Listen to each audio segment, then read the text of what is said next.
जय मसीह की आप सभी प्रिय जनों को मेरी तरफ से praise the Lord and hallelujah.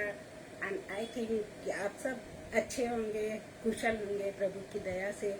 और प्रभु की दया से मैं भी कुशल हूँ और ठीक हूँ और परिवार भी ठीक है। और ये सब कुछ परमेश्वर की करुणा के कारण है, क्योंकि वो हमसे इतना प्रेम करता है कि वो हमें कभी भी दुख, संकट और बीमारी में नहीं छोड़ता है। जब हम उसको पुकारते हैं तो वो हमारी सुनता है और वो हमारी मदद करने के लिए हमेशा हमेशा तैयार रहता है। सो आज के दिन भी बहुत ही चुनौती वाला वचन है जो कि हम बांटेंगे, पर उससे पहले हम प्रार्थना करेंगे। हे प्यारे पिता परमेश्वर, आप महान हैं, आप हमारे और इस पृथ्वी के और आसमान के रचयिता हैं। और फादर, हम जानते हैं कि आपने हमको अपने स्वरूप में रचा है। आप हमसे इतना प्रेम करते हैं कि केवल हमें मनुष्य जाति को अपने स्वरूप में आपने रचा है। और आप हमसे इतना प्रेम करते हैं कि आप नहीं चाहते कि हम जो है नाश हों। आप चाहते हैं कि हम सब का उद्धार हो और हम आपके साथ स्वर्ग में रह सकें। प्यारे प्रभु जी, हमको इतना अपना ज्ञान दीजिए और हम पर दया कीजिए कि हम आपके लिए जिएं और आपके बारे में ही सोचें, ताकि हम प्रभु यीशु मसीह के द्वारा उस अनंत राज्य के में जाकर अनंत जीवन में आपके साथ रहें। और प्रभु जी, हम विनती करते हैं आज के वचन के लिए कि इसके ऊपर आपकी पवित्र आत्मा का अगुवाई हो। और प्यारे प्रभु जी, हम जो भी बोलें वो आपकी महिमा के लिए बोलें, अपनी बड़ाई के लिए नहीं बल्कि आपकी बड़ाई के लिए बोलें। हम घटें और आप बढ़ें। और फादर, हम विनती करते हैं जितने भी लोग यहाँ पर इस वचन को सुनेंगे उन पर आपकी बड़ी आशीष हो, और जो बाद में इस वचन को सुनेंगे उन पर भी आपकी बड़ी आशीष हो। और प्रभु जी, हम विनती करते हैं अपने ब्रदर डेविड अनुपम के लिए और अपनी सिस्टर के लिए, जो कि हर दिन लगातार प्रभु की महिमा के लिए काम करते हैं और बहुत ही तन मन धन से वे आपके काम में, आपकी सेवा में लगे रहते हैं। उनको प्रभु जी अच्छा स्वास्थ्य दीजिए और उनको अच्छी आशीषें दीजिए, उनके घर में किसी चीज़ की कमी ना हो। और प्रभु जी, हम इस छोटी सी विनती को अपने प्यारे प्रभु यीशु मसीह के नाम में मांगते हैं और आपका धन्यवाद करते हैं। आमीन। आज बहुत ही खुशी का दिन है कि एक बार हम फिर आगरा मसीह मंडली पेज पर आए हैं। Even though yesterday also I came on this page and brother Anupam has broadcasted it on YouTube and also on the Facebook, and they work so hard and I feel so happy that they work very fast। और जैसे ही जो है सरमन ख़त्म होता है वो तुरंत ही उसको वहाँ यूट्यूब में और फेसबुक पे डाल देते हैं, ताकि मैं उसको कई लोगों के साथ, अपने फ्रेंड्स के साथ, अपने रिश्तेदारों के साथ शेयर कर सकती हूँ। और जब उन्होंने बताया कि ये यूट्यूब पर जो आप बोलते हैं वो हमेशा हमेशा के रहेगा और जब तक यूट्यूब चलेगा तब तक वो रहेगा। और मैं सोचती हूँ कि हम इस दुनिया में रहें या ना रहें, हमारे ये जो हमारी शेयरिंग, हमारे मैसेजेस रहेंगे और आगे तक लोग इसको सुन सकेंगे। तो प्रभु का धन्यवाद हो कि उसने ये सुंदर मौका दिया। प्रभु का धन्यवाद हो कि ब्रदर अनुपम और शबनम जी ने हमें आमंत्रित किया अपने पेज पर, और मुझे बहुत हर्ष है इस बात का। तो आइए हम अपनी आराधना को शुरू करते हैं। और आज के जो सॉन्ग्स हैं वो बहुत ही अच्छे हैं, जो कि टॉपिक से भी रिलेटेड हैं।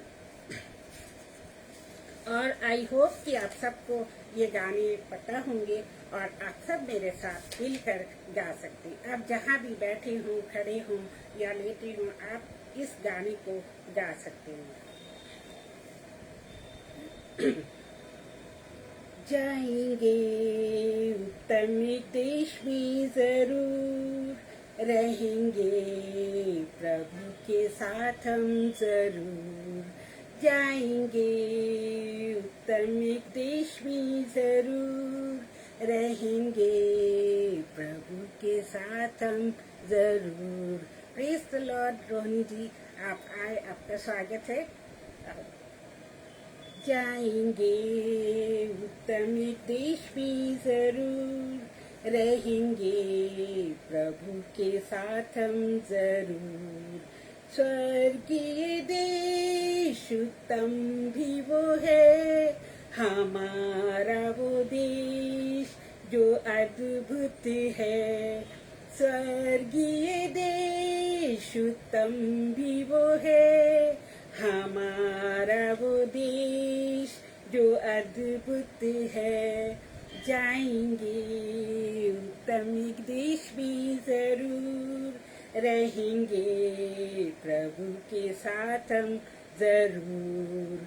पिता को भाया है हमें एक राज्य दे, दुनिया की सृष्टि से पहले बनाया है।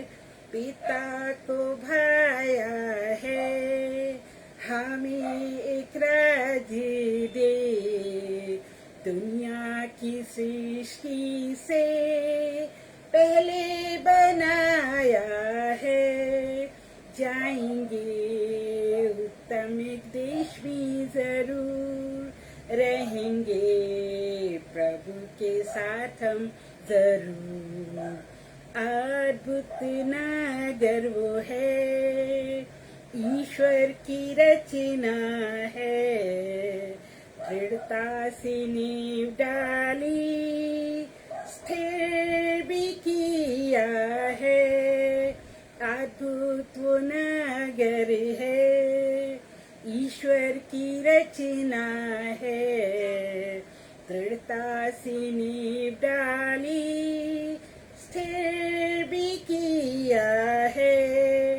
जाएंगे उत्तम देश भी जरूर, रहेंगे प्रभु के साथ हम जरूर। परमेश्वर चाहता है कि हम सब उसके साथ स्वर्ग में रहे और अनंत जीवन उसके साथ अनंत काल तक व्यतीत करें। पवित्र नगर वो है, धार्मिकता रहती है। स्वर्गीय स्वभाव से तैयार भी किया है। पवित्र नगर वो है, धार्मिकता रहती है। स्वर्गीय स्वभाव से तैयार भी किया है। जाएंगे उत्तम देश में जरूर, रहेंगे प्रभु के साथ हम जरूर। सनातन राज्य वो है, युगानुयुग वो रहे। रहेंगे सदा उसमें, उसने हमको चुना है। सनातन राज्य वो है, युगानुयुग वो रहे। रहेंगे सदा उसमें, जिनको उसने चुना है। जाएंगे उत्तम देश में जरूर, रहेंगे प्रभु के साथ हम जरूर। प्रभु को देखेंगे, आनंद से भर जाएंगे। उसके समान होंगे, हमारा जीवन वो है। प्रभु को देखेंगे, आनंद से भर जाएंगे, उसके समान होंगे। हमारा जीवन वो है, जाएंगे उत्तम देश में जरूर, रहेंगे प्रभु के साथ हम जरूर। City, oh city of God, wondrous things are spoken of you. City, oh city of God, wondrous things are spoken of you. Such wondrous things are spoken of you. City, oh city of God, wondrous things are spoken of you. तो वो स्वर्ग लोक जहाँ पे हमारा परमेश्वर रहता है, जहाँ पर पवित्र, जहाँ पर यीशु मसीह रहते हैं, वहाँ पर हम एक दिन जाएंगे। और वो बहुत ही सुंदर देश है। और उसके बारे में बाइबल हमें बहुत कुछ बताती है कि वो परमेश्वर की जो जगह है, परमेश्वर का रहने का स्थान जो है, वो एक बहुत बड़ा महल है। और वो महल किसका बनाया हुआ? सोने का बनाया हुआ है। और वहाँ पे सोने की सड़कें हैं, और वहाँ पर निर्मल जल नदियों में बहता है। और वहाँ जो पेड़ लगे हुए नदी के किनारे, उनमें बहुत सारे फल लगते हैं। तो कितना सुंदर नज़ारा होगा। वहाँ पे कोई रोना नहीं है, कोई दांतों का पीसना नहीं है, कोई क्लेश नहीं है, कोई बीमारी नहीं है। हम सब वहाँ पर खुश रहेंगे और दूतों के साथ हम आनंद मनाएंगे। तो ये है हमारे प्रभु यीशु मसीह के रहने की जगह। और उसमें जाने से बाइबल हमें बताती है कि यीशु मसीह ने जाने से पहले कहा था कि देखो मैं जाता हूँ और तुम्हारे लिए एक घर बनाऊंगा, और अगर ऐसा नहीं होता तो मैं तुमसे कभी नहीं कहता। तो यीशु मसीह कभी झूठ नहीं बोलते हैं, और वो हमेशा सच बोलते हैं, और हमारा परमेश्वर पिता हमेशा सच बोलता है। तो उसने जब ऐसा कहा है तो ये निश्चय है कि हमारा घर स्वर्ग में प्रभु बनाएंगे, और हर एक के लिए एक घर बनाएंगे, और उस घर में जाकर हम रहेंगे। तो प्रभु यीशु मसीह का ये वायदा है। लेकिन मेरे प्रियो, कौन ऐसे लोग हैं जो स्वर्ग में जाएंगे? तो आज का हमारा टॉपिक यही है कि means I have written it, means where will we go to heaven or to hell? So all of you know that there are two places where the human beings after completing their life in this world will go. They'll go either to heaven or to hell, and it depends on the fact. ये इस fact पर, इस वास्तविकता पे depend करता है कि हमने प्रभु यीशु मसीह को अपने जीवन में ग्रहण किया है कि नहीं। अगर हमने प्रभु यीशु मसीह को अपने जीवन में ग्रहण किया है, उसको अपना मुक्तिदाता माना है, तभी हम उस स्वर्ग लोक में जा सकते हैं। और हमारा जो पासपोर्ट है तभी बनता है स्वर्ग के लिए जब हम यीशु मसीह को ग्रहण करते हैं। और जब हम इस दुनिया में ये जीवन बिताते हैं, डे बाय डे जो अपना जीवन बिताते हैं, और परमेश्वर की आज्ञाओं के अनुसार और उस अपने जीवन को पाक और साफ रखते हैं, पवित्र रखते हैं, और हमको प्रभु यीशु मसीह से क्षमा प्राप्त हो जाती है, तभी हम जो है उस स्वर्ग लोक में जा सकते हैं। तो मेरे प्रियो, बहुत सारे लोग हैं दुनिया में। आपको तो पता है कि कितनी बिलियन पॉपुलेशन है, 7.9 बिलियन पॉपुलेशन है आज दुनिया में। और उसमें से ऐसे आंकड़ा डाटा बनाया गया है, कुछ लोगों ने ऐसा कहा है कि only and only few people will go to heaven. और हेवन जो है वो साइज में छोटा है, लेकिन नरक जो है वो बहुत बड़ा है।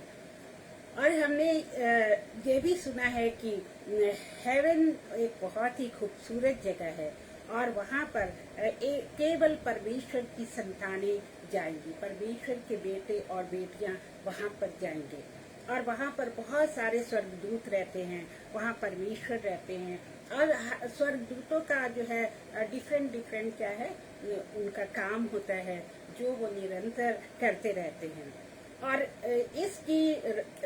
इसका जिक्र उन लोगों ने किया है, जैसे कुछ लोग जो है मरने के बाद स्वर्ग में गए और उन्होंने स्वर्ग का नज़ारा देखा और फिर वो दुनिया में वापस आए, क्योंकि कभी कभी ऐसा होता है कि कोई इंसान गलती से भी वहाँ चला जाता है और उसके बाद परमेश्वर उसको वापस दूतों के साथ दुनिया में भेज देते हैं। जैसे कि हमने कल एक किस्सा बताया था कि एक लेडी थी और वो जो है वो क्रिश्चियन तो थी, लेकिन परमेश्वर के बताए हुए रास्ते पे वो नहीं चलती थी और जब उसका विवाह हो गया और उसको क्या हुआ, प्रेगनेंसी हो गई और उसका बेबी जो है डिलीवर होने वाला था, तो वो लेबर रूम में गई और लेबर रूम में क्या हुआ कि बेबी डिलीवर करते समय ही कुछ कॉम्प्लिकेशन हो गई और उसकी डेथ हो गई। और वो जो बताती है कि जब मेरा मृत शरीर या मेरी डेथ के बाद मैंने देखा कि मैं अपने सगे संबंधियों के पास खड़ी हूँ, मैं अपने मित्रों के पास खड़ी हूँ, मैं उनसे कह रही हूँ कि मैं नहीं मरी हूँ, मैं जिंदा हूँ, मैं जिंदा हूँ, और मैं उनको छूने की कोशिश कर रही हूँ, लेकिन वो लोग मेरी बात नहीं सुन सकते हैं, ना तो मैं उनको छू सकती हूँ, क्योंकि जो हमारा शरीर है वो मृत्यु के बाद ट्रांसफॉर्म हो जाता है और वो जो है मिट्टी का शरीर ना रह के केवल स्पिरिचुअल बॉडी बन जाता है। और ऐसा बहुत बार बाइबल में पढ़ेंगे कि स्पिरिचुअल बॉडी जो है वो मृत्यु के बाद बनती है और वो एक बिल्कुल पेपर के समान होती है और उसके आर पार देखा जा सकता है। तो ये लेडी जो है सबको छूने की कोशिश कर रही है, सबसे बात करने की कोशिश कर रही है, लेकिन होता क्या है कि कोई भी उसकी बात नहीं सुनता है। सारे लोग रो रहे होते हैं और गम कर रहे और बहुत ज्यादा दुख में थे और डॉक्टर्स एंड नर्सेज जो है उसकी बॉडी को CPR दे रहे थे, मतलब उसके चेस्ट को दबा दबा के उसको वापस लाने की कोशिश कर रहे थे, लेकिन ऐसा नहीं हुआ। और कुछ दूत लोग उसको स्वर्ग की ओर मीन्स ऊपर की ओर ले गए और ऊपर की ओर जब ले गए तो उसको कुछ ऐसे दूत मिले। दूत मीन्स वो कौन थे? वो डेविल के फरिश्ते थे, डेविल के सभा में थे। वो उसको ले जाते हैं और उसके ऊपर सबसे पहले तो बहुत बड़ा बोझ लाद देते हैं उसकी पीठ के ऊपर, और वो बोझ होता है उसके पापों का बोझ। जो भी पाप उसने दुनिया में किए थे उन सब पापों का बोझ वो उसके कंधे पर लाद देते हैं। और वो लेडी बड़ी मुश्किल से चल रही होती है वहाँ पर, और ये जो दूत होते हैं ये क्या करते हैं कि उसको धक्का मार मार के और उसको बहुत ही टॉर्चर कर करके कहीं ले जा रहे थे, और जब वो चल नहीं पाती थी तो उसको वो पीटते थे, मारते थे। फिर वो ऐसे करते करते एक ऐसी जगह में पहुंची जहाँ पर शैतान का जो हेड है मीन्स डेविल लूसीफर बैठा होता है और वो उसके ऊपर बहुत हंसता है। वो कहता है कि अच्छा, तो जब तुम दुनिया में थी तो तुमने प्रभु मतलब यीशु मसीह का नाम तो सुना होगा, तो पर तुमने उसके बताए हुए रास्ते पे जीवन व्यतीत नहीं किया, तुमने उसको ग्रहण भी नहीं किया, इसलिए आज तुम हमारे पास आई हो। तो वो लेडी बहुत ही परेशान हो जाती है, बहुत रोती है, क्योंकि उसको टॉर्मेंट हो रहा था, उसके ऊपर टॉर्चर हो रहा था, लेकिन परमेश्वर को कुछ और मंजूर था। परमेश्वर ने उसको वापस उसकी बॉडी में भेज दिया, मतलब उसकी आत्मा जो है उसको वापस बॉडी में भेज दिया। ये मैं कल बता चुकी हूँ, पर बहुत से लोग ऐसे होंगे जिन्होंने नहीं सुना होगा, क्योंकि कल मैं शेड्यूल से बाहर वो वचन बांट रही थी। तो इसलिए मैं दोबारा रिपीट कर रही हूँ कि वो लेडी जो है दोबारा अपने शरीर में आ जाती है, उसकी आत्मा, और वो जिंदा हो जाती है, और सब उसके पास जो खड़े थे वो बहुत खुश होते हैं, और वो अपने बच्चे को भी देखती है और उसको प्यार करती है, और उसके बाद उसकी डेथ दोबारा हो जाती है, मीन्स वो शरीर में फिर से मर जाती है। फिर वो उसको ऊपर ले जाते हैं, और ऊपर ले जाकर उसको फिर से वही सब सहना पड़ता है, वही टॉर्चर जो कि नरक में सहते हैं। लेकिन परमेश्वर फिर उसकी आत्मा को उसके शरीर में भेज देते हैं और वो जिंदा हो जाती है। उसके बाद उसको पता चलता है कि अगर हम ये दुनिया में प्रभु यीशु मसीह को नहीं ग्रहण करते, हम जो है प्रभु यीशु मसीह के बताए हुए रास्ते पे नहीं चलते हैं, तो नरक जो हम नरक में जाते हैं, और नरक कितनी भयानक जगह है जहाँ पे हर समय आग जलती रहती है, गंधक की आग, और उसमें सदैव के लिए इंसान जो है वो जलता रहता है। तो इस तरह से मेरे प्रियो, हम भी इस बात को जरूर सोचें कि हम कहाँ जाएंगे, हम मरने के बाद कहाँ जाएंगे, हम स्वर्ग में जाएंगे या नरक में जाएंगे। गॉड फॉरबिड कि हमारे सगे संबंधी, हमारे मित्र लोग, और जो भी परमेश्वर ने जिनको बनाया है वो स्वर्ग में ही जाएं, नरक में ना जाएं। और ये जो है एक बहुत ही डराने वाली बात है अगर हम सोचते हैं कि हम नरक में जाएंगे। और ये नरक जो है वो किसके लिए बनाया गया था? ये मनुष्य जाति के लिए परमेश्वर ने नहीं बनाया था। ये नरक उन्होंने किसके? शैतान के लिए बनाया था, और शैतान के दूतों के लिए बनाया था, क्योंकि अल्टीमेटली परमेश्वर को क्या करना था? शैतान और उसके दूतों को उस नरक में ही रखना था। लेकिन मनुष्य जो है वो इतना पाप करने लगा, इतने पाप में पड़ गया कि परमेश्वर का क्रोध जो है वो भड़क गया। और आपने उस दिन भी सुना होगा कि हैलोवीन डे क्यों मनाया जाता है? क्योंकि उस दिन जो नोहा जब वहाँ पर था, तो वो किश्ती में जब बैठ गया, उसके सारे लोग बैठ गए, तो 40 दिन जो है वो वर्षा होती रही, 40 दिन बारिश होती रही, और परमेश्वर ने सबको नाश कर दिया, बस नूहा और उसके परिवार को बचाया। तो इस तरह ये नहीं कि परमेश्वर सिर्फ हमसे प्रेम करता है, वो क्रोध भी करता है जब हम हद से ज्यादा आगे बढ़ जाते हैं, जब हम पापों के दलदल में फंस जाते हैं, जब हम पापों के अंधकार में खो जाते हैं, तो परमेश्वर जो है वो क्रोधित हो जाता है, क्योंकि वो हमसे इतना ज्यादा, इतना अधिक प्रेम करता है। इसी तरह से जब हमारे माँ बाप हैं, वो हमसे कितना प्रेम करते हैं, बहुत ज्यादा प्रेम करते हैं, लेकिन जब हम गलतियाँ करते हैं और जब हम उनका कहना नहीं मानते हैं, तो उनको भी गुस्सा आता है, और वो हमें डांटते हैं, हमें मारते भी हैं, ताकि हम गलत रास्ते से जो है वो सीधे रास्ते पे आ जाए। और वो हमेशा हमें माफ करने के लिए तैयार रहते हैं। जैसे कि आपने वो बेटे की कहानी सुनी होगी, उड़ाऊ पुत्र की, कि वो जो है अपने पिता को छोड़ के चला जाता है, पिता के घर को, और जब वो उसकी दशा जो है भिखारी के जैसे हो जाती है, तो वो अपने पिता के पास लौटता है, ये सोच के कि मैं अपने पिता के घर में एक नौकर का ही काम कर लूंगा। लेकिन पिता ने उसको दौड़ के अपने गले लगा लिया। तो ये है हमारा परमेश्वर, जो जब हम अपने पापों की दुनिया से, अपने पापों के जीवन से परमेश्वर की ओर आते हैं और उससे हम माफी मांगते हैं, और तो वो हमको क्या करता है? गले से लगा लेता है, हमको वापस अपनी बाहों में ले लेता है, अपनी दुनिया में ले लेता है, क्योंकि वो नहीं चाहता कि हम नाश हों। तो मेरे प्रियो, हम जो चैप्टर पढ़ने वाले थे वो तो हमने पढ़ा नहीं है, अब आपको सुनाते हैं।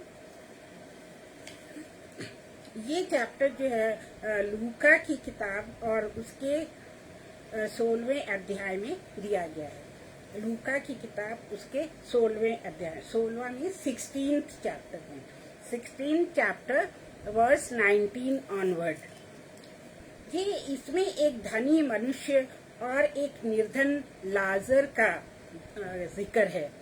और अगर मैं कहीं पर अटक जाऊं या गलत पढ़ूं तो मुझे क्षमा कीजिएगा, क्योंकि अभी मेरी जो नज़र है बहुत कमज़ोर हो गई है और मेरा कैटरेक्ट का ऑपरेशन होने वाला है। तो मेरे साथ बेयर करिएगा। आप सबको ये स्टोरी पता होगी कि एक धनी मनुष्य था और एक निर्धन लाजर था। तो ये स्टोरी ऐसे एक धनवान मनुष्य था जो बैंगनी कपड़े और मलमल पहनता और प्रतिदिन सुख विलास और धूमधाम के साथ रहता था। लाजर नाम का एक कंगाल घावों से भरा हुआ उसकी डेवड़ी पे छोड़ दिया जाता था और वो चाहता था कि धनवान की मेज पर की झूठन से अपना पेट भरे। यहाँ तक कि कुत्ते भी आकर उसके घावों को चाटते थे। ऐसा हुआ कि वो कंगाल मर गया और स्वर्गदूतों ने उसे लेकर अब्राहम की गोद में पहुंचाया। अब्राहम की गोद में पहुंचाया। वह धनवान भी मरा और गाड़ा गया और अधोलोक में उसने पीड़ा में पड़े हुए अपनी आंखें उठाई और दूर से अब्राहम की गोद में लाजर को देखा। तब उसने पुकार कर कहा, हे पिता इब्राहिम, मुझ पर दया करके लाजर को भेज दे ताकि अपनी उंगली का सिरा पानी में भिगोकर मेरी जीभ को ठंडी करे, क्योंकि मैं इस ज्वाला में तड़प रहा हूँ। परंतु अब्राहम ने कहा, हे पुत्र, स्मरण कर कि तू अपने जीवन में अच्छी वस्तुएं ले चुका है और वैसे ही लाजर बुरी वस्तुएं, परंतु अब वो यहाँ शांति पा रहा है। तू तड़प रहा है। इन सब बातों को छोड़ हमारे और तुम्हारे बीच एक भारी गड्ढा ठहराया गया है कि जो यहाँ से उस पर तुम्हारे पास जाना चाहे वो ना जा सके और ना कोई वहां से इस पार हमारे पास आ सके। उसने कहा, तो हे पिता, मैं तुझसे विनती करता हूँ कि तू उसे मेरे पिता के घर भेज, क्योंकि मेरे 5 भाई हैं। वो उनके सामने इन बातों की गवाही दे। ऐसा न हो कि मैं भी थोड़ी सी कि इस पीड़ा में की जगह में वो लोग आए। वो इतना कंसर्न है अपने भाइयों के लिए कि वो नहीं चाहता कि इस नरक में जलने के लिए उसके वो 5 भाई आए। अब्राहम ने उससे कहा, उनके पास तो मूसा और भविष्यद्वक्ताओं की पुस्तकें हैं, वो उनकी सुने। उसने कहा, नहीं है पिता अब्राहम, पर यदि कोई मरे हुओं में से उसके पास जाए तो वो मन फिराएंगे। उसने उससे कहा, अब से मूसा और भविष्यद्वक्ताओं को नहीं सुनते, तो यदि मरे हुओं में से कोई भी जो उसे समझाए तो भी वो नहीं मानेंगे। तो ये बहुत ही आँख खोल देने वाली, हमारी आत्मिक आंखों को खोल देने वाला किस्सा है जो बाइबल में दिया गया है, एक धनवान और लाजर की कहानी से। और यहाँ हम देखते हैं कि नए नियम में नरक का वर्णन किया गया है कि नरक में बहुत आग है। नरक में जो उस पापी मनुष्य का, क्या धनी मनुष्य का मुंह सूख रहा है और वो एक बूंद पानी के लिए भी तरस रहा है। और वो कहता है कि लाजर को, हे अब्राहम पिता, लाजर को भेज दे ताकि वो मेरे जीभ पर एक बूंद पानी रखे। तो देखिए कि कितना ज्यादा लाजर जो है वो वहाँ पर कितने आराम से बैठा हुआ है, इब्राहिम की गोद में बैठा हुआ है। और यहाँ पर ये धनी व्यक्ति जो है वो नरक में जल रहा है। और ये स्वर्ग और नरक के बीच में क्या है, एक बहुत गहरी खाई है, बहुत बड़ा गैप है कि नरक से कोई स्वर्ग में नहीं जा सकता है और स्वर्ग से कोई नरक में नहीं जा सकता है। तो इससे ये प्रतीत होता है, इससे ये सिद्ध होता है कि स्वर्ग और नरक दोनों हैं। क्योंकि बहुत से लोग विश्वास नहीं करते, बहुत से लोग कहते अरे नरक और कुछ नहीं है, बस दुनिया में हम आए हैं, दुनिया में हम जिएंगे और जो भी हमको पाना है हम पाएंगे, जितना हम बटोर सकते हैं दुनिया में, जितनी मौज मस्ती कर सकते कर लो, कोई भी नरक और स्वर्ग नहीं है।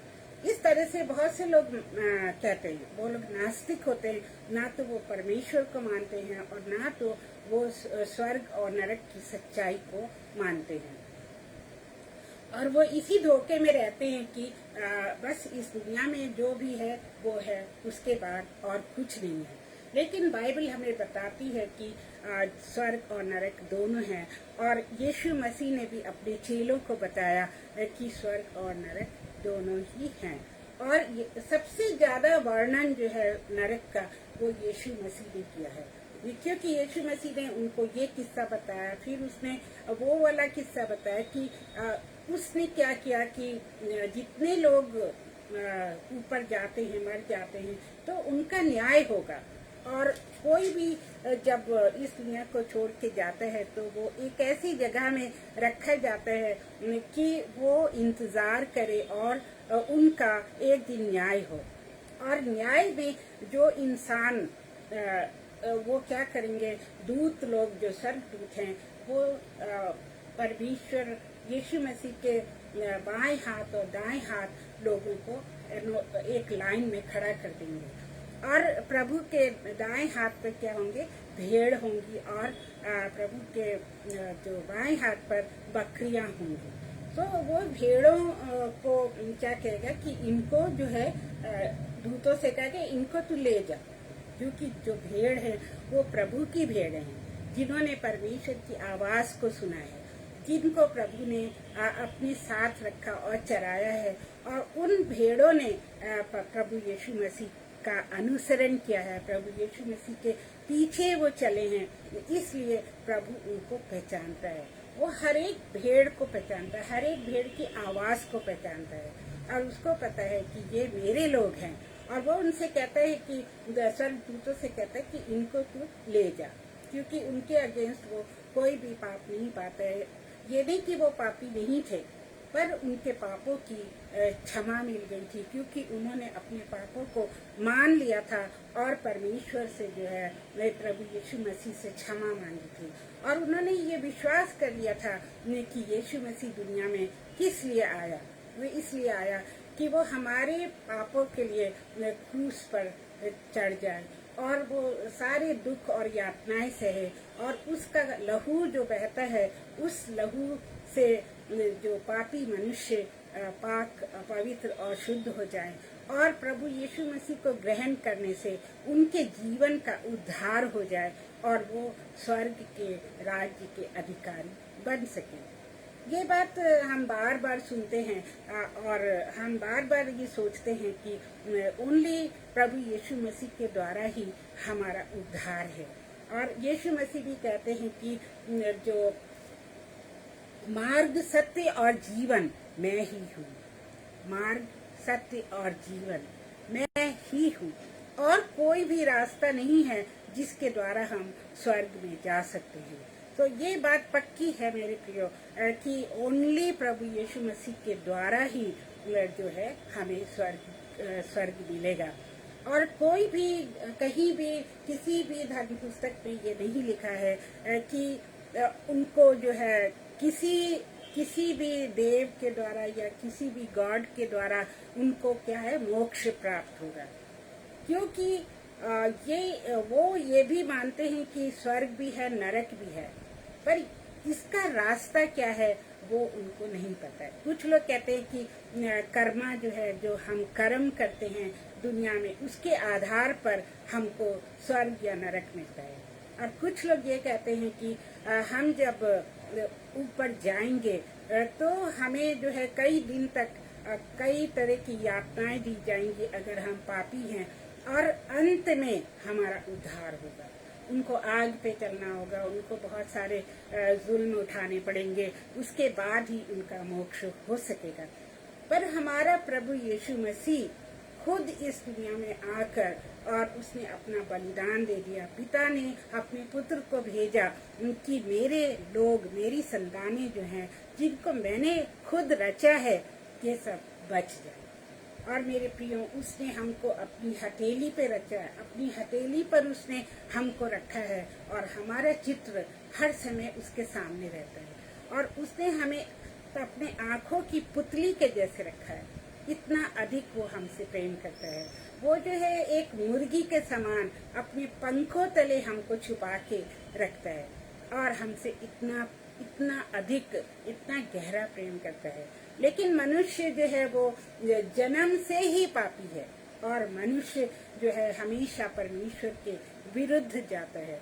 और यहाँ पर शैतान की शक्ति भी इतनी मजबूत है कि वो हर एक मनुष्य को अपनी सेना में सम्मिलित करना चाहता है। वो उसको किसी भी तरह से भड़का के और बहका के अपनी तरफ खींचना चाहता है। और यही है उस शैतान का काम, जिसको परमेश्वर ने ही बनाया था, लेकिन वो अपनी घमंड के कारण परमेश्वर से भी ऊंचा उठना चाहता था। और परमेश्वर ने उसको और 1/3 जो ये फरिश्ते थे, दूत थे, जो शैतान की साइड में आ गए थे, उन सब को नीचे गिरा दिया। और शैतान ने परमेश्वर से बदला लेने का प्रण किया और इसी बदले के कारण परमेश्वर के बनाए हुए बच्चों को, इंसानों को वो अपनी तरफ खींचता है। एंड मेरे प्रियो, आज भी अगर हम देखें तो बहुत सारे जो विद्वान हैं, जो प्रभु के लोग हैं, वो बताते हैं कि 90% लोग जो हैं दुनिया में, वो क्या करते हैं, वो शैतान के राज्य में रहते हैं। और जो ओनली 10% हैं हार्डली, जो परमेश्वर को सच्चे दिल से मानते हैं, जो वास्तव में अपने दिल से परमेश्वर को मानते हैं। तो ये 90% लोग क्या हैं, क्या करना चाहते हैं? वो दुनिया की अपनी हर अभिलाषा को पूरी करना चाहते हैं। दुनिया में वो धन दौलत और क्या बाकी जो भी चीज़ें हैं जो जिससे उनको आनंद मिलता है, आप समझ सकते हैं, वो उन सब चीज़ों को हासिल करना चाहते हैं। और बंगला, गाड़ी और मौज मस्ती, शराब, पैसा, ये सब ही उनका जीवन का लक्ष्य बन जाता है और वो उसको प्राप्त करने में अपना पूरा जीवन निकाल देते हैं। और वो सोचते हैं कि वो ऐसा सोचते हैं कि हम शायद अनंत काल तक इस दुनिया में रहेंगे, क्योंकि वो अंत तक यही काम करते रहते हैं और वो धन के पीछे भागते रहते हैं, लेकिन अंत में उनको कुछ नहीं मिलता है। जब इंसान जो है उसका जीवन खत्म हो जाता है तो वो खाली हाथ इस संसार से जाता है। जैसे कि सिकंदर ने कहा था, किंग अलेक्जेंडर ने, कि मैं खाली हाथ आया था, खाली हाथ जा रहा हूँ और मेरे हाथों को दिखाना लोगों को जब मैं मर जाऊं और लोग ये समझे कि इतना बड़ा राजा जिसने दुनिया को जीत लिया, वो आज खाली हाथ जा रहा है। तो मेरे प्रियो, हम यहाँ से कुछ भी लेके नहीं जाएंगे। हम जो है अपने धन दौलत और प्रॉपर्टी के लिए भाई को मार देते हैं, अपने पिता की जो है अनादर करते हैं, अपने माता पिता का अनादर करते हैं कि हमारे लिए ये सारे धन दौलत पहले ही हमको मिल जाए। और यही नहीं, जो धार्मिक लोग हैं वो भी जो है धन के पीछे भागते हैं, पाप के पीछे भागते हैं। धार्मिक लोग जो कि परमेश्वर को मानते हैं, जो कि परमेश्वर को अच्छी तरह जानते हैं, वो तक जो है इन सब अभिलाषाओं को पूरा करने में लगे रहते हैं। और ये बताते हैं, जो बाइबल हमें बताती है कि बड़े बड़े लोग जो परमेश्वर के जन हैं, जो परमेश्वर की सेवा कर रहे हैं, वो तक जो है क्या होते हैं, भटक जाते हैं और भटकने के बाद वो भी संसार की अभिलाषाओं में डूब जाते हैं। और बहुत से ऐसे पास्टर्स और बिशप्स हैं और बहुत से ऐसे प्रभु के जन हैं जो कि बाद में लालच में पड़कर भटक गए। तो मेरे प्रियो, ये नहीं कि उन्होंने परमेश्वर को, प्रभु यीशु मसीह को ग्रहण किया है तो वो स्वर्ग में ही जाएंगे।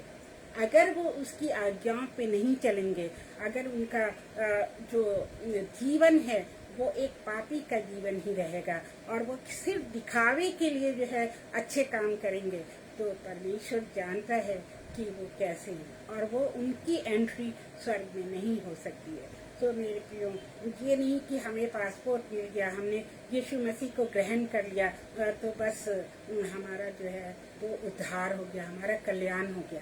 क्योंकि हमें अच्छे काम भी करने हैं, परमेश्वर की राहों पे चलना है, उसकी आज्ञाओं को मानना है, तभी हमारा वीज़ा बनेगा।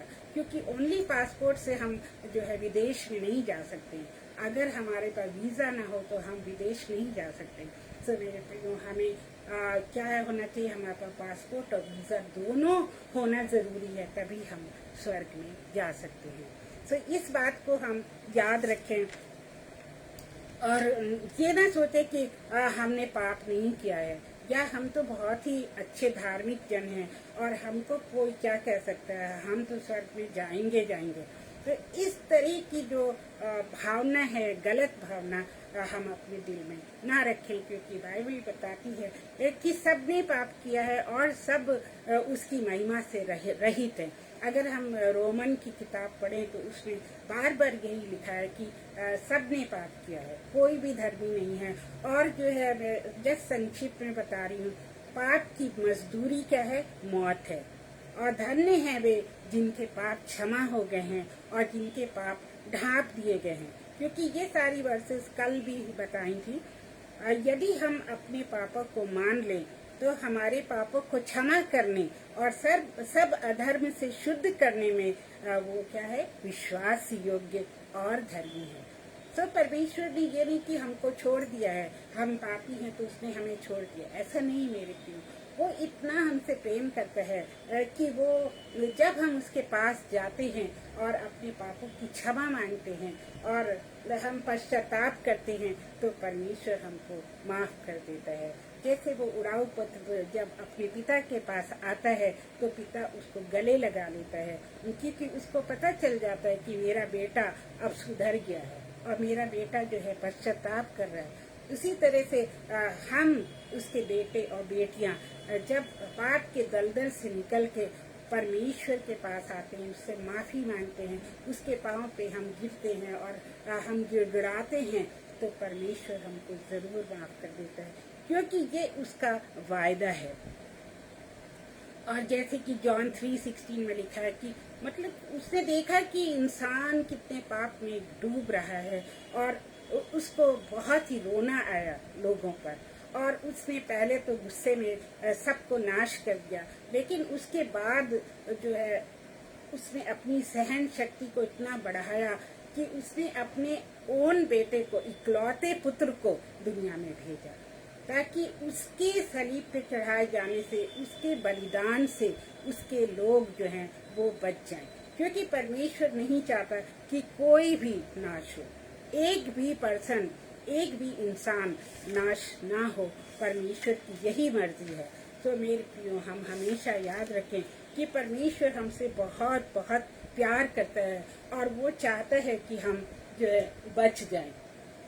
और जब हम देखते हैं कि दूसरे लोग जो है क्या करते हैं हेल में, जैसे कि ये रिच मैन गया तो उसने जब देखा कि कितनी प्रताड़ना है वहाँ नरक में, कितना ज़्यादा दुख है, क्लेश है, दांतों का पीसना है और जलना है, तब उसकी आंखें खुली और तब तो वो कुछ भी नहीं कर सकता था। क्योंकि जब हम दुनिया में रहते हैं और तब हमने यीशु मसीह के बारे में सुना है और हमारे उद्धार का रास्ता खुला है, तब हमने नहीं माना, तो क्या होगा, हमें माफ़ी नहीं मिलेगी। ये नहीं कि हम मर जाएं और फिर ऊपर जाएं और फिर हम परमेश्वर से माफ़ी मांगें और वो हमें माफ़ कर देगा। क्योंकि जो भी है इस दुनिया में है, इस दुनिया में हमें तौबा करनी है और माफ़ी मांगनी है, और तभी हम परमेश्वर के राज में प्रवेश कर सकते हैं। इवन दो ऐसे कई जगह लिखा है, एक जगह लिखा है बाइबल में कि इवन मृत लोगों को जो मर गए हैं उनको प्रभु यीशु मसीह ने सुसमाचार सुनाया। जब उनको क्रूस पे चढ़ा दिया गया था तब वो 3 दिन अधोलोक में थे और उन्होंने मृत लोगों को सुसमाचार सुनाया, और जितनों ने उस सुसमाचार को ग्रहण किया वो बच गए, और बहुतों ने तब भी उसको ग्रहण नहीं किया। मतलब उनके दिल इतने कठोर हो गए थे कि उन्होंने उस पर विश्वास नहीं किया, और वो जो है सदैव के लिए नरक की आग में झोंक दिए जाएंगे। तो वो जो आग है वो बहुत भयावह है। वो आग जो है वो जलती रहेगी और वो कभी जो है ख़त्म नहीं होगी। और मैंने किसी बुक्स में पढ़ा है कि उनके जो आत्मिक शरीर से कीड़े गिरेंगे, और वो उनका शरीर जो है वो आत्मिक शरीर वो ख़त्म नहीं, नाश नहीं होगा, और वो जलते ही रहेंगे, जलते ही रहेंगे। तो कितना दुख भरा वो मंजर है, कितना पीड़ा वाला वो मंजर है, और कितना सताव उनके ऊपर आता है जब वो परमेश्वर को नहीं मानते हैं। सो अभी समय है कि हम तौबा कर लें। और जो लोग हैं वो क्या करते हैं कि वो लोग परमेश्वर को ग्रहण करना नहीं चाहते। जब जीसस इस दुनिया में थे, जब प्रभु यीशु मसीह इस दुनिया में थे, तो उन्होंने दुष्ट आत्माओं को निकाला था। एक लड़के, आपको पता होगी वो स्टोरी की, उसके अंदर कई दुष्ट आत्माएं थी। एक बार मैंने पढ़ा था कि करीब 6000 दुष्ट आत्माएं थी, और प्रभु यीशु मसीह ने उन दुष्ट आत्माओं को निकाला था। और वो जो गिड़गिड़ा के कहने लगी कि हमको नाश मत कर, और तो हमें उन सुअरों के झुंड में भेज दे। तो यीशु मसीह ने ऐसा ही किया, वो सुअर जो हैं उनके झुंड में भेज दिया, और वो सारे सुअर जो थे वो क्या हुए, पानी में डूब गए। और तब वहाँ के लोग जो है वो डर गए, और उन्होंने यीशु मसीह से विनती करी कि तू यहाँ से चला जा, और अगर तू चला जाएगा तो यहाँ शांति होगी। नहीं तो सारे लोग जो हैं वो भड़क जाएंगे कि उनके गाय बकरियों को और उनके जानवरों को तू खत्म करने के लिए आया है। मतलब उनके मन में यही विचार था। तो इसी तरह से परमेश्वर जो है हमें बचाना चाहता है। यीशु मसीह हमारे पास आके कहता है कि हे मेरे प्रियो, मेरे पास आओ, मैं तुम्हें उद्धार दूंगा, मैं तुम्हें आराम दूंगा। लेकिन हम उससे क्या कहते हैं कि तू मुझसे दूर चला जा, और हमें यही जीवन व्यतीत करने दे। हमें कोई उद्धार नहीं चाहिए, हमें कोई भी मुक्ति नहीं चाहिए, हमें कोई भी आराम नहीं चाहिए। तो ये है मनुष्य जाति का नेचर कि वो अच्छाई को अपनाना नहीं चाहते, और जिस दलदल में वो फंसे हुए, जिस कीचड़ में वो फंसे हुए हैं, वो उसी में रहना चाहते हैं। जैसे कि एक उदाहरण है कि एक लेडी थी, वो एक पिग को अपने घर में लाती है, और उसको खूब नहला धुला के उसको साफ कर देती है, उसके गले में एक रेड रिबन भी लगा देती है, और उसको बहुत प्यार करती है। वैसे तो बहुत ही क्यूट लगते हैं जो पिग होते हैं। तो वो क्या करती कि उसको बहुत ही प्यार से उसको तैयार करके अपने घर में रखती है। लेकिन जैसे ही वो दरवाज़ा खोलती है तो वो पिग जो है उसके घर से भाग जाता है, और वो फिर से जाकर उसी कीचड़ और उसी दलदल में चला जाता है।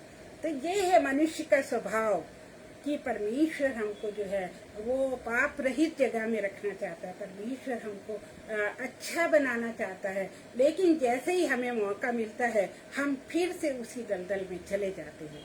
क्योंकि मनुष्य का जो नेचर है वो शुरू से ही पापी है। वो शुरू से ही वो मनुष्य जो है वो पाप में ही जन्मा है, और वो पाप को ही पसंद करता है। वो रोशनी को नहीं देखना चाहता है, और वो क्या है हमें सेपरेट कर देती है परमेश्वर से। वो क्या चीज़ है, वो है पाप। पाप जो है एक खाई बन के जो परमेश्वर से हमको दूर कर देता है। जो परमेश्वर लाइट है, परमेश्वर जो है क्या है, वो प्रकाश है, लेकिन पाप क्या है, वो अंधकार है। और जब मनुष्य अंधकार में रहना चाहते हैं तो क्या होता है, वो रोशनी से, परमेश्वर की ज्योति से अलग हो जाता है। तो ये होता है उनके जीवन का खेल कि वो पाप में ही रहना चाहते हैं, और वो क्या होते हैं कि ज्योति से अलग हो जाते हैं, परमेश्वर की ज्योति से अलग हो जाते हैं।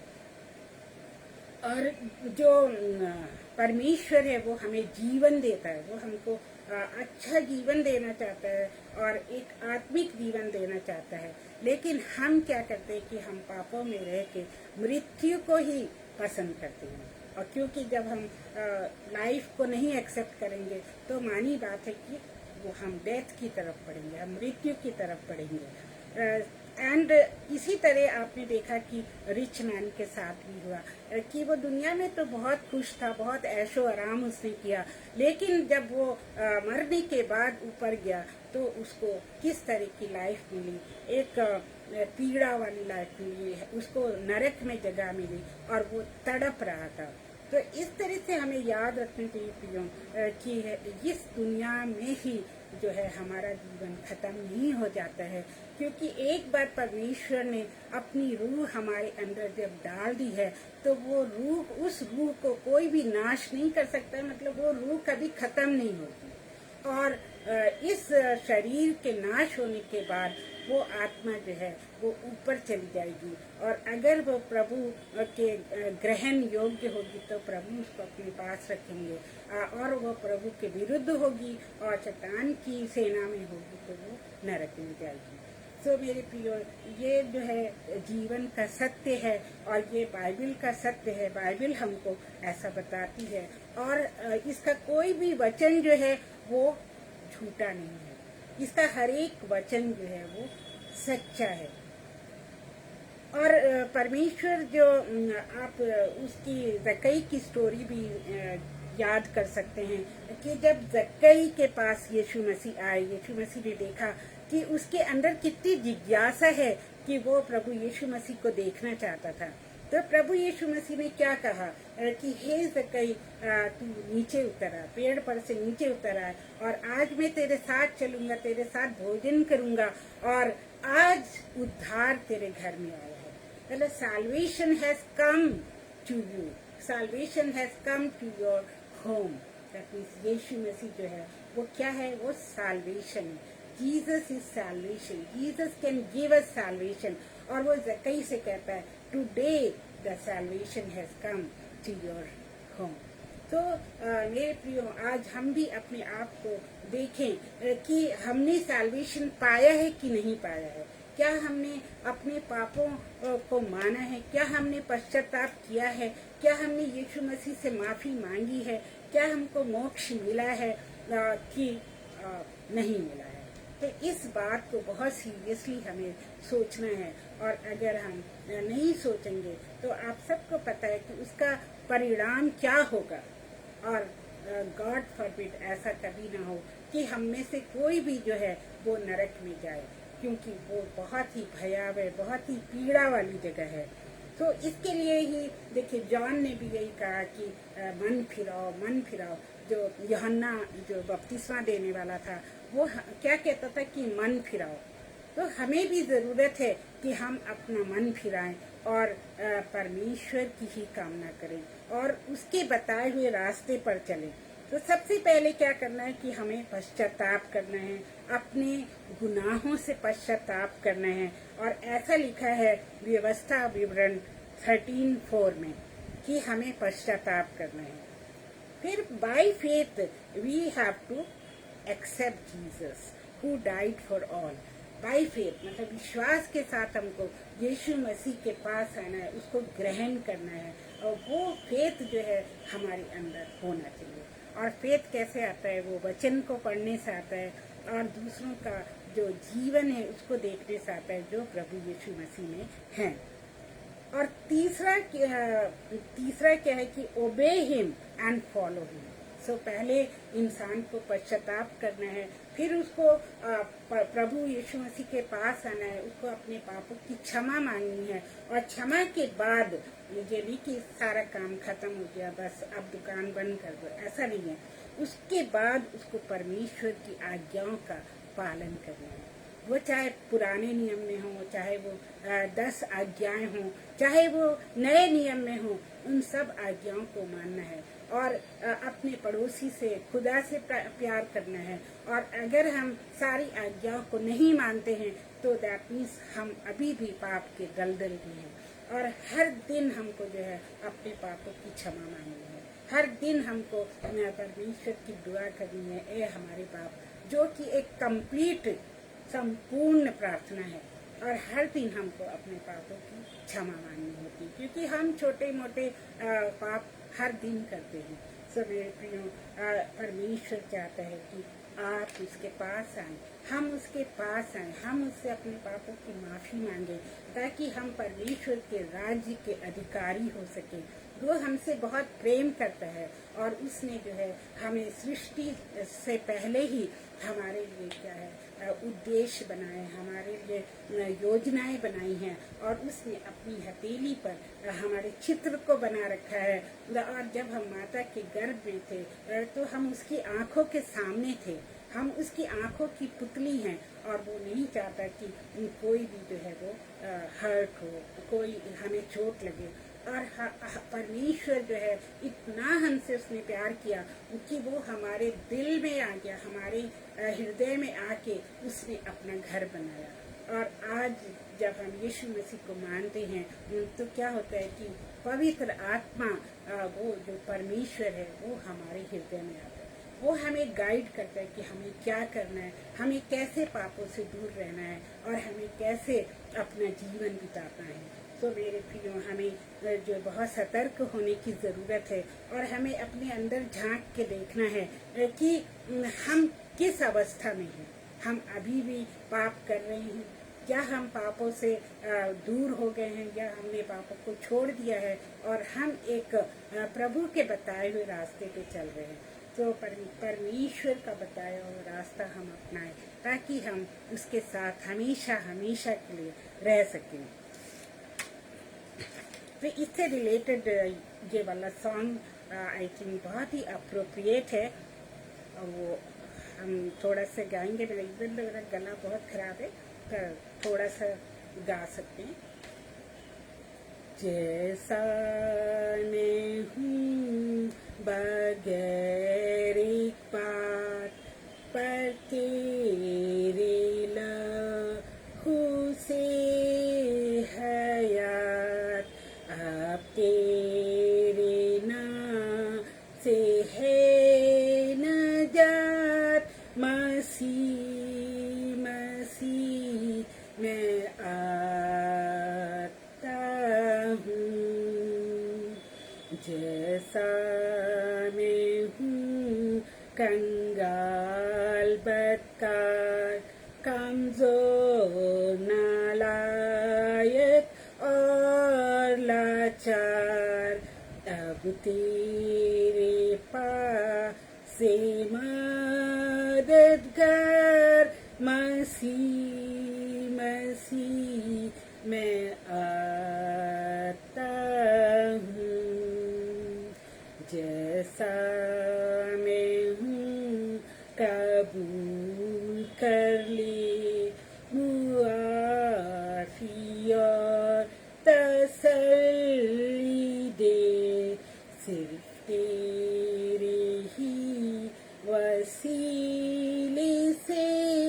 मसीह मसीह मैं आता हूँ, just as I am without one plea, but that thy blood was shed for me, and thou bidest the same to thee.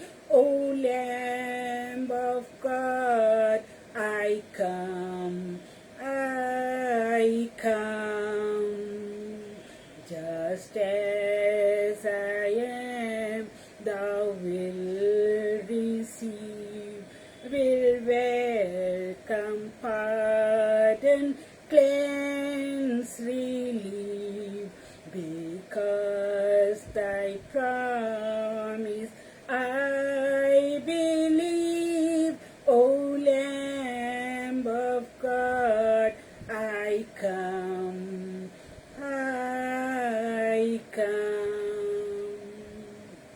तो परमेश्वर का धन्यवाद हो कि इसने हम सब से बातें करी, हम सब की आत्माओं को छुआ है। और मेरे प्रियो, हम अब जानते हैं कि कोई भी जो है वो अपने पापों की माफ़ी बिना मांगे नहीं रहेगा, और कोई भी ऐसा भाई या बहन नहीं होगा जो कि यीशु मसीह से पापों की माफ़ी मांग के अपने पापों के लिए तौबा करके और उसको ग्रहण नहीं करेगा। सो मेरे प्रियो, आइए हम परमेश्वर के बेटे प्रभु यीशु मसीह को अपना मुक्तिदाता ग्रहण करें, ताकि हम परमेश्वर के राज्य में अनंत काल तक रह सकें। ये जो बेसिक मैसेज है ये बहुत ज़रूरी है। आज बहुत बड़े बड़े प्रीचर बन गए, बिशप बन गए, बहुत से बड़े बड़े दार्शनिक बन गए, बहुत से बड़े बड़े लेखक बन गए हैं, लेकिन वो इस मूल सत्य को नहीं जानते हैं कि जो परमेश्वर का जो मोक्ष का रास्ता क्या है, वो केवल और केवल यीशु मसीह है। तो इस सत्य को अगर हम जान जाएंगे तो हमारे जीवन बच जाएंगे, अदरवाइज हम क्या होंगे, नाश हो जाएंगे। आइए हम प्रार्थना करें। हे प्यारे पिता परमेश्वर, हम आपके धन्यवाद देते हैं प्रभु जी कि आपने हमसे बातें करी और अपने पवित्र आत्मा को हमारे बीच में उंडेला और हमको सिखाया कि प्रभु यीशु मसीह हम आपके द्वारा कैसे नजात पा सकते हैं, उद्धार पा सकते हैं और आपके साथ हम अनंत काल तक रह सकते हैं। प्रभु जी, ऐसा ना हो कि हमारे मित्र और हमारे फैमिली वाले जो हैं वो प्रभु को ना माने और वो जो है उस जगह चले जाएं जहाँ पर वो रिच मैन गया था। प्यारे प्रभु जी, हम अपने सारे परिवार वालों को, सारे मित्रों को याद करते हैं इस समय कि प्रभु आप उनसे बातें कीजिए और उनको बचा लीजिए प्रभु जी, उनको बचा लीजिए, उन पर भी रहम कीजिए प्रभु जी। जैसे आपने हमको बचाया है वे भी जो है वो बच जाएं और हम सदैव जो है आपके वचन को लोगों से बांटते रहें और हम आत्माओं को बचाते रहें, क्योंकि जो असली फल लगना यही होता है कि हम लोगों को परमेश्वर के निकट लाएं और उनका उद्धार हो। प्रभु जी, होने दे कि हम पूरे ही भाव के साथ और बिना किसी डर के, बिना किसी भय के आपकी सेवा करते रहें और लोगों को आपकी नज़दीकी में लाते रहें। और प्रभु जी, हम सब के साथ हुई, हम सबको अपनी आशीष दीजिए प्रभु जी। जितने लोगों ने इस वचन को सुना है, जितने बाद भी सुनेंगे, उन सब पर आपकी बड़ी आशीष हो।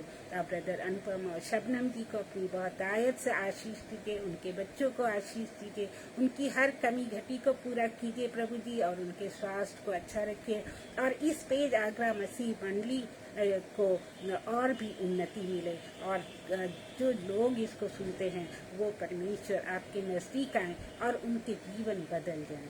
और प्रभु यीशु मसीह, हम इस समय के लिए आपका धन्यवाद देते हैं और इस छोटी सी विनती को अपने प्यारे प्रभु यीशु मसीह के नाम में मांग लेते हैं और इसको सुनने के लिए आपका धन्यवाद देते हैं। इन जीसस नेम, आमीन। तो आप सबको बहुत आयत से आशीष मिले और आई एम श्योर कि हम खुदा ने चाहा, परमेश्वर ने चाहा तो हम अगले सोमवार को फिर से मिलेंगे इसी समय पर 8 से 9 बजे के बीच में। और तब तक के लिए हम आपसे विदा चाहते हैं, लेकिन परमेश्वर आपके साथ हो और हम सब जो है परमेश्वर की दया से और उसके अनुग्रह से सही रहें, ठीक रहें और एक दूसरे के लिए प्रार्थना करते रहें। और इस पेज को लाइक करना और सब्सक्राइब करना आप मत भूलिएगा। यूट्यूब पे आप इसको सब्सक्राइब और लाइक और शेयर कर सकते हैं। तो आप सबको जय मसीह की एंड शुभ रात्रि।